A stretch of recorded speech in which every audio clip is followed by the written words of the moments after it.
संपत्ति को जब्त किया गया है। आपको बता दें, ईडी ने लखनऊ, बलरामपुर, गोंडा की 21 संपत्तियों को अटैच कर दिया गया है। आरिफ के खिलाफ गैंगस्टर एक्ट समेत कई मुकदमे दर्ज हैं। पुलिस ने मुकदमों की जानकारी ईडी के साथ साझा की है। पुलिस ने मनी लॉन्ड्रिंग मामले में एफआईआर करने का भी अनुरोध किया है। जांच में पूर्व विधायक पर लगे आरोप का खुलासा हुआ था। अवैध अतिक्रमण और तमाम तरीके के मामले इनके खिलाफ दर्ज हैं और इसको लेकर के अब लगातार कार्रवाई देखने को मिल रही है। जांच में पूर्व विधायक पर आरोप का खुलासा हुआ है। आपको बता दें, इसको लेकर के जो एक्शंस हैं वो भी ले लिए गए हैं। लखनऊ में पूर्व सपा विधायक की 8.24 करोड़ की संपत्ति को जब्त कर लिया गया है। ईडी ने लखनऊ, बलरामपुर, गोंडा की 21 संपत्तियों को जब्त किया है। आरिफ के खिलाफ गैंगस्टर एक्ट समेत कई मुकदमे दर्ज हैं और अब इनके खिलाफ यह एक्शन लिया गया है। पुलिस ने मुकदमों की जानकारी ईडी के साथ साझा की है। इसी के साथ साथ जांच में पूर्व विधायक पर लगे आरोपों का खुलासा हुआ है।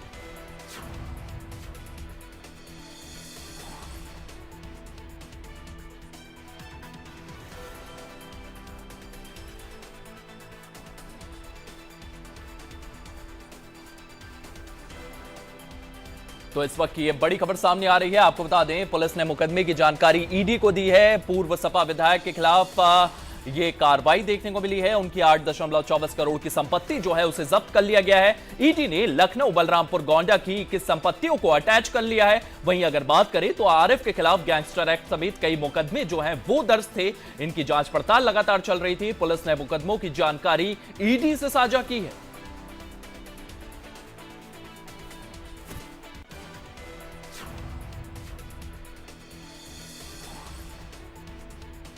तो लखनऊ में पूर्व सपा विधायक की 8.24 करोड़ रुपए की संपत्ति को अटैच कर लिया गया।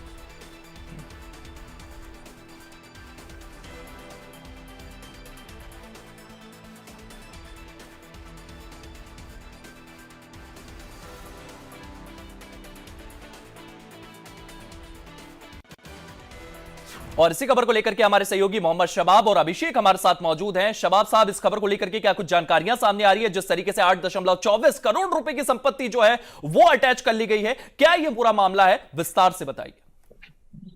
बिल्कुल, देखिए, चूंकि ईडी की कार्रवाई है लिहाजा मेरे सहयोगी अभिषेक आपको ब्रीफ में बताएंगे। अपराध की एक बड़ी खबर है, लेकिन आरिफ अनवर का जो राजनीतिक इतिहास है और समाजवादी पार्टी के किस तरह से विधायक रहे हैं, किस तरह से इन्होंने अवैध तरीके से संपत्तियां बनाई थी, ये मामला बहुत पेचीदा है। आपको बताएं, आरिफ अनवर के बारे में साल 2007 से 2012 तक ये समाजवादी पार्टी के बलरामपुर की उतरौला से विधायक रहे हैं। सादुल नगर एक जगह बलरामपुर में पड़ती है जहां पर इनका पैतृक निवास है।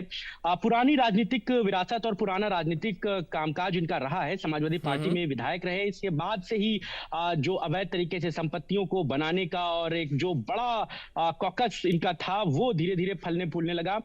खबरों की अगर माने तो सूत्र हमारे ये बताते हैं कि साल 1984 से लगातार ये धीरे धीरे संपत्तियों पर कब्जे कर रहे थे और इन्होंने अपना एक बहुत बड़ा उस इलाके में इकबाल बना लिया था। लेकिन 2012 में जब सरकार बदली उसके बाद से ही इनके खिलाफ चीजें जो हैं वो खराब होना शुरू हुई। तत्कालीन एसपी ने इनके खिलाफ सबसे पहले मामला दर्ज किया और उसके बाद जांच पड़ताल शुरू हुई और किस तरीके से इनका पूरा कुनबा धीरे धीरे सामने आया। इनकी पत्नी के नाम पर बहुत बड़ी संपत्तियां, अवैध संपत्तियां बरामद हुई हैं, पता चली हैं।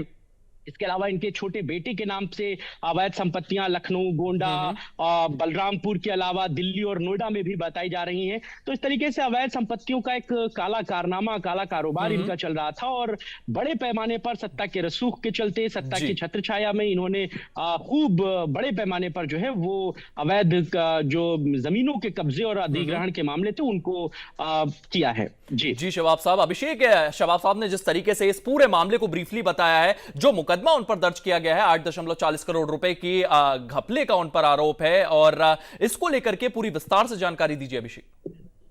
बिल्कुल, शबाब बता रहे थे कि इनकी राजनीतिक भूमिका कैसी रही है। एक बार विधायक रहे, पार्टी में भी बहुत खासा दमखम नहीं भर पाए, हाशिए पर रहे, लेकिन उस दौरान इन्होंने संपत्तियां बड़े पैमाने पर अर्जित की। वो दौर था जब उस वक्त विवादित जमीनें हो, विवादित घर हो, मकान हो, चाहे वो गोंडा हो, बलरामपुर हो या फिर लखनऊ, इन्होंने जमकर प्रॉपर्टियां खरीदी। Prevention of money laundering act के तहत ये कार्रवाई ईडी ने की है, जिसमें 8.26 करोड़ की संपत्तियां और उसके अलावा कई जमीनें जो इन्होंने अपने परिवार के लोगों के रिश्तेदारों के नाम खरीदी थी, उससे जुड़े दस्तावेज भी ईडी को मिले हैं। जल्द ही उस पर भी बड़ी कार्रवाइयां देखने को मिलेंगी। उत्तर प्रदेश के कुछ और भी ऐसे जिले हैं जहां पर इस तरह की जमीनें बड़े पैमाने पर कमर्शियल लैंड्स खरीदी गई हैं, जो इन्होंने अपने रिश्तेदारों और कुछ तो अपने ड्राइवरों के नाम भी खरीदी है। तो उससे भी जुड़ी जानकारियां मिल रही हैं। ईडी जल्द ही उन पर भी अटैचमेंट की कार्रवाई कर सकती है।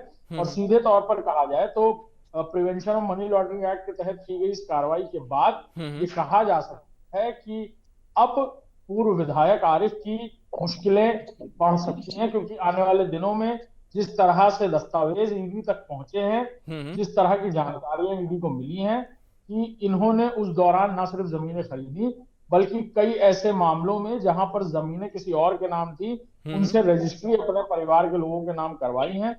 और ये संपत्ति करोड़ों करोड़ों की संपत्तियां आखिर उन्होंने किस तरह से अर्जित की, किस पैसे से अर्जित की, इस पूरे मामले को लेकर आगे और भी जांच होगी और जिसमें बड़ी कार्रवाइयां आगे देखने को मिल सकती हैं। जी अभिषेक, इस पे बड़ी कार्रवाइयां जो है वो आगे देखने को मिलेगी। शबाब साहब, जिस तरीके से ये बातचीत चल रही है कि आगे बड़ी कार्रवाइयां देखने को मिल रही है, इस पूरे मामले को लेकर के क्या कुछ पॉलिटिकल रिएक्शन सामने आ रहे हैं? क्योंकि बीजेपी लगातार इस पूरे मामले को लेकर के हमलावर नजर आ रही है। हालांकि देखिए, अभी समाजवादी पार्टी की तरफ से कोई भी बयान जो है वो इनको लेकर के नहीं आया है, लेकिन चूंकि 2 दिन से पूछताछ चल रही थी, करीबन 9 घंटे ईडी ने लखनऊ में पूछताछ की थी। आपको बताऊं कि इसके पहले इनके ऊपर जो मनी लॉन्ड्रिंग के आरोप लगे थे, उसमें करीबन 112 करोड़ की इनकी संपत्तियों को पुलिस ने जब्त किया था।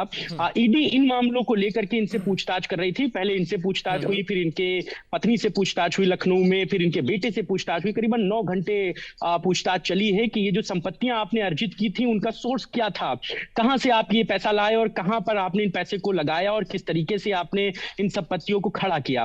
तो उसके ये लोग माकूल जवाब नहीं दे पाए। उचित जो है वो जवाब न दे पाने के बाद वो संपत्तियां तो इनकी जब्त थी। ईडी के पास कुछ और भी इंफॉर्मेशन थी लखनऊ, गोंडा और बलरामपुर की, जहां पर करीबन 8 करोड़ 26 लाख रुपए के आसपास की संपत्तियां और इनकी बताई जा रही थी, जिसको ईडी ने इन पूछताछ के बाद जो है वो कार्रवाई किया और उसके बाद उसको जब्त कर लिया है। और ये सीधे तौर पर ईडी की बड़ी कार्रवाई है। समाजवादी पार्टी के पूर्व विधायक हैं, हालांकि बहुत बड़ा कद और रसूख समाजवादी पार्टी में इनका नहीं रहा, लेकिन किस तरीके से इन्होंने राजनीतिक छत्रछाया में, राजनीतिक शरण में कारोबार को इस मुकाम तक पहुंचाया, ये अपने आप में बड़ा महत्वपूर्ण विषय हो जाता है। फिलहाल समाजवादी पार्टी इस पूरे प्रकरण पर अभी बोलने से बच रही है, लेकिन ये बात साफ है कि भारतीय जनता पार्टी को इस पूरे मामले में फ्रंट फुट पर आकर बयान देने का मौका मिला है। और जिस तरीके से इस कार्रवाई में समाजवादी पार्टी के पूर्व विधायक का नाम है, उसके बाद से ये मामला और संजीदा हो जाता है। भारतीय जनता पार्टी लगातार इस बात को कह रही है कि हम कहते थे कि लाल टोपी के काले कारनामे हैं, और ये क्यों हम कहते थे, आप इस बात को समझ लीजिए। उन्होंने कहा कि साफ तौर से 2012 तक जो कुछ हुआ वो उसके बाद जो है वो नहीं हो पाया, इसीलिए ये लोग तिलमिला रहे थे, इसीलिए ये लोग मचल रहे थे आगे काम करने के लिए। लेकिन योगी सरकार अपने वादों के लिए वचनबद्ध है, कटिबद्ध है। माफिया को जमीन में मिला दिया जाएगा, मिट्टी में मिला दिया जाएगा, ये हमारे मुख्यमंत्री का भाषण है और उसी पर हम लोग अडिग हैं। फिलहाल जो सूचनाएं ईडी तक पहुंची थी यूपी पुलिस के मार्फत, वो तमाम शिकायतों के माध्यम से पहुंची थी। तमाम जो दस्तावेज थे वो यूपी पुलिस तक पहुंचे, यूपी पुलिस ने ईडी तक पहुंचाए और उसके बाद ईडी ने इस पूरे प्रकरण में जो है वो कार्रवाइयां की हैं। तो साफ तौर पर राजनीतिक शरण में जिस तरीके से इन्होंने अपने कारोबार को बड़ा किया, फैलाया फुलाया, वो जो है वो अब इनके गले की फांस बन गया है। आरिफ अनवर, उनकी पत्नी और उनके बेटे, इन 3 लोगों को फिलहाल ईडी अपने रडार पर लिए हुए लगातार पूछताछ चल रही है और आगे निश्चित तौर पर कई और बड़े खुलासे होंगे। और निश्चित तौर पर सिर्फ लखनऊ, गोंडा, बलरामपुर नहीं, चूंकि देखिए बलरामपुर इनका पैतृक जगह है जहां पर ये पैदा हुए, जहां पर इनकी सियासत चली। गोंडा बलरामपुर से लगा हुआ जिला है, लिहाजा वहां पर भी जमीनों का अवैध कारोबार इनका रहा। लखनऊ चूंकि स्टेट कैपिटल रहा है, यहाँ पर अमूमन हर विधायक, हर सांसद का अपना एक निजी आवास हो जाता है, लिहाजा यहाँ पर इन्होंने संपत्तियां बनाई हैं। लेकिन जो सूत्र बता रहे हैं कि सिर्फ इन 3 शहरों में नहीं बल्कि यूपी के तमाम दूसरे बड़े जिलों में भी जो है वो इनकी अवैध संपत्तियां हैं। धीरे धीरे जो इनके काले कारनामों की किताब है वो खुल रही है और धीरे धीरे जो इनके जमीनों पर अवैध कब्जे हैं, अतिक्रमण हैं, उसके बारे में जानकारियां हासिल लगेंगी। तो निश्चित तौर पर आने वाले वक्त में कई और बड़े खुलासे हो सकते हैं आरिफ अनवर को लेकर के। जी शबाब साहब, अभिषेक, जिस तरीके से शबाब साहब बता रहे हैं कि संपत्ति अर्जित की गई, लोगों से छीनी गई संपत्ति, उसके बाद एक बड़ा एम्पायर जो है वो कुल मिलाकर खड़ा कर लिया गया, उस समय क्या पुलिस ने इन तमाम चीजों पर कभी ध्यान नहीं दिया, और अब इस केस की शुरुआत कहां से हुई, ईडी का इन्वॉल्वमेंट इसमें कहां से हुआ और किस तरीके से इन तमाम संपत्तियों की जांच की गई। अभिषेक, मैं यह भी जानना चाहूंगा कि कितनी संपत्ति जो है वो अर्जित इस व्यक्ति ने करके रखी हुई है, कहां कहां से इसने सोर्सेस लगाए हैं, इस पूरे मामले को लेकर के ब्रीफिंग दीजिए। आयुष, देखिए समझना होगा, ये वक्त था 2007 के बाद का, जब सपा की सरकार बनी और मायावती की सरकार खत्म हुई, कार्यकाल खत्म हुआ, और उस वक्त समाजवादी पार्टी का एक अलग चेहरा, एक अलग रूप रंग था। अखिलेश यादव मुख्यमंत्री बने थे और उस दौरान कई ऐसी घटनाएं हुई, चाहे नोएडा में जो गौतम बुद्ध नगर है, वहां दुर्गा शक्ति नागपाल जैसे अधिकारी को सस्पेंड कर दिया गया क्योंकि उनके एक मंत्री ने कहा था कि मैं तुम्हें 24 घंटे में बर्खास्त करा दूंगा।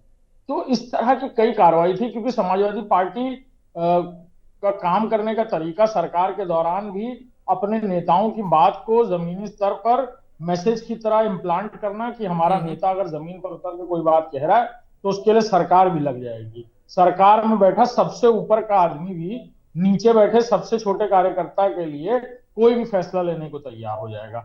इसका फायदा कई सारे लोगों ने उठाया। आज कई लोग जेल में भी, गायत्री प्रसाद प्रजापति को आज एक मामले में जमानत भी कल मिली है।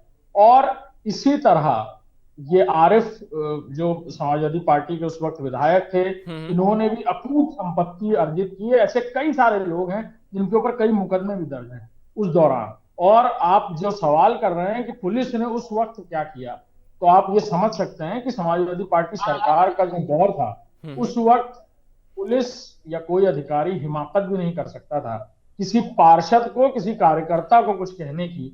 तो आरिफ मोहम्मद तो खुद विधायक थे उस सीट से, तो उन तक तो बात जाना समझिए कि असंभव, इम्पॉसिबल। अभिषेक, 2019 से सीएम योगी आदित्यनाथ की सरकार है और लगातार मैं इस चीज को पूछ रहा हूं कि 2019 के बाद से, क्योंकि तमाम कंप्लेंट्स इनको लेकर के सामने आ रही थी, 2019 के बाद से कुछ स्टेप्स क्यों नहीं लिए गए अभी? क्योंकि लगातार राजनीतिक माहौल देखने को मिल रहा है, अभी इसको लेकर के स्टेप्स क्यों लिए जा रहे हैं?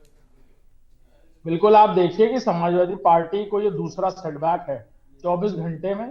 कल हम कुशीनगर पर चर्चा कर रहे थे कि कुशीनगर में कैसे समाजवादी पार्टी के एक विंग के राष्ट्रीय महासचिव नोट की तस्करी में, यानी जाली नोट की तस्करी में। अभिषेक, मैं 2 मिनट के लिए आपको रोकना चाहूंगा। तमाम जानकारी के लिए आप दोनों का बहुत बहुत धन्यवाद।